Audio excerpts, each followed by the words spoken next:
और गाजीपुर से अगली बड़ी जानकारी सामने आ रही है, जहां कोडिन कफ सिरप मामले को लेकर के बड़ा अपडेट सामने आया है। कुर्की के डर से 5वें आरोपी ने भी सरेंडर कर दिया है। आरोपी अमित कुमार सिंह ने कोर्ट में आत्मसमर्पण किया। कफ सिरप की अवैध खरीद फरोख्त से हड़कंप मचा था। एक आरोपी अभी फरार है। पुलिस की दबिश लगातार जारी है। तो गाजीपुर से खबर, जहां कोडिन कफ सिरप मामले में बड़ा अपडेट सामने आया। कुर्की के डर से 5वें आरोपी ने सरेंडर कर दिया।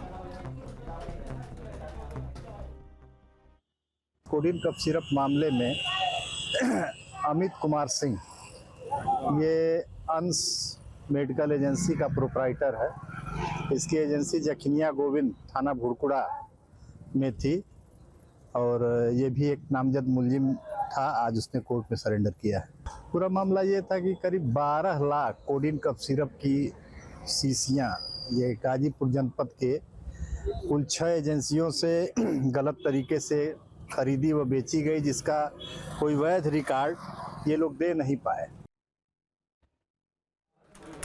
आपके मोबाइल पर तुरंत आएगी ब्रेकिंग न्यूज। स्क्रीन पर सबसे पहले दिखेगी बड़ी खबर। देश दुनिया की हर खबर एक जगह। अब आपके मोबाइल पर तुरंत फटाफट इंस्टॉल कीजिए न्यूज़ नेशन ऐप और रखिए खुद को अपडेट।